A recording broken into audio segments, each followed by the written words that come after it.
Histoire de minuit, une femme malienne tuée par son mari français. C'est l'histoire de Jean-Paul Gouzou et de Dieynaba Bamia. Le meurtre de Dieynaba Bamia, c'est une injustice, des violences et une féminicide. Le 3 mars 2017, un petit matin froid dans la campagne lotoise en France, à Corse, un village du Lot, un éleveur à la retraite sort de chez lui. Il attend, dans la cour de sa ferme, la femme qu'il a aimée. Dans quelques secondes, 3 détonations, une vie s'éteint, 3 enfants restent. C'est l'histoire de 2 protagonistes. Le premier, c'est Jean-Paul Gouzou. Il est âgé entre 66 et 69 ans au moment des faits. Éleveur à la retraite dans le Lot, homme autoritaire décrit comme rigide et exigeant. Dieynaba Bamia, 37 ans, originaire du Mali, technicienne vétérinaire de formation, mariée à Gouzou depuis 2008 après l'avoir rencontré en voyage professionnel. 3 enfants du couple. Séparation en 2016 après des années de violence psychologique et de tension dans le couple. Très tôt, il y avait des signaux et des alertes sur les violences que Dieynaba recevait. Dieynaba avait porté plainte pour violence domestique et obtenu une ordonnance de protection en avril 2016. Cette ordonnance l'autorisait à vivre séparée, mais aussi interdisait à Jean-Paul de posséder une arme. Il y avait des gestes de violence psychologique importants, des brimades, des humiliations. Une amie du couple, identifiée comme Nicole dans les articles, témoignera des insultes, de la dévalorisation constante que Tamia subissait de la part de Jean-Paul. Plusieurs alertes avaient été adressées aux autorités, procureurs, préfets, délégations aux droits des femmes, concernant la dangerosité de l'ex-époux, qui est Jean-Paul. Le mobile du crime. Dieynaba préparait un voyage au Mali avec ses 3 enfants et son nouveau compagnon. Gouzou s'y opposa fortement.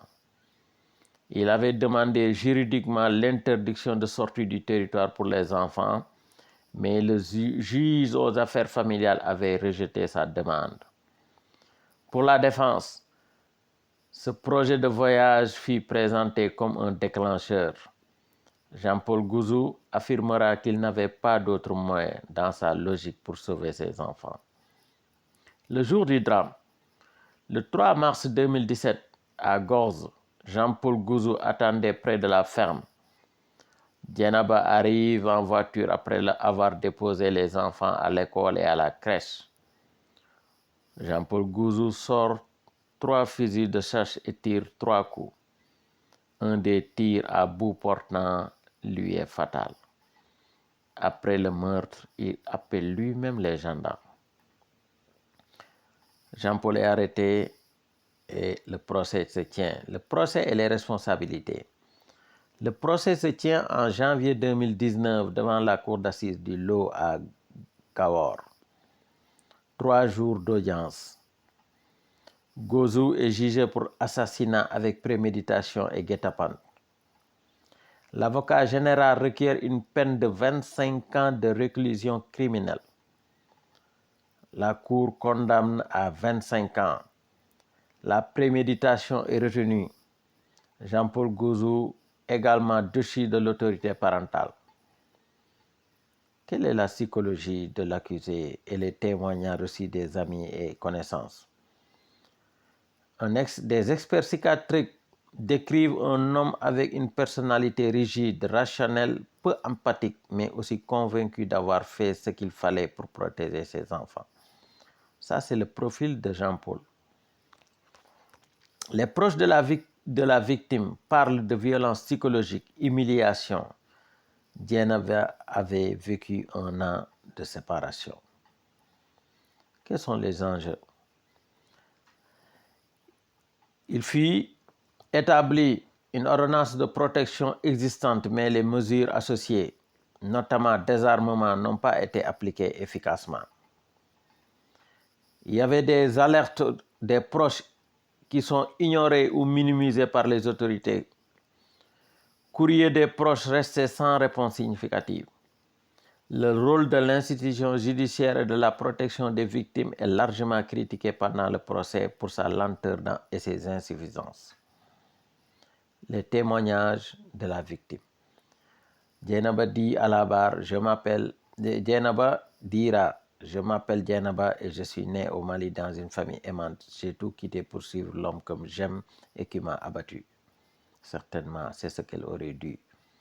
Cette phrase prononcée lors du procès fait entendre la voix de Dieynaba dans la salle d'audience, rappel cruel de la vie brisée. Conclusion. Le cas comme symbole de féminicide prévisible, suscitant la prise de conscience publique, la condamnation montre que la justice peut reconnaître la gravité et la préméditation, mais le drame montre aussi les limites de la protection légale. Pour les enfants survivants, le traumatisme est profond. Perte de la mère, père en prison, vie bouleversée, séparation. Ce dossier appelle à une vigilance accrue des autorités, à une application sérieuse des mesures de protection pour les victimes de violences domestiques. Ce fut terrible, cette histoire. Ce matin du 3 mars 2017, dans la ferme de Gorze, la vie de Dieynaba bascule. 3 coups de fusil. Le vent apporte l'écho d'une plainte, celle de violences anciennes. 3 enfants, lointains témoins d'une histoire d'amour puis de haine. Un homme convaincu de protéger ses enfants, qui croit n'avoir plus d'autre recours.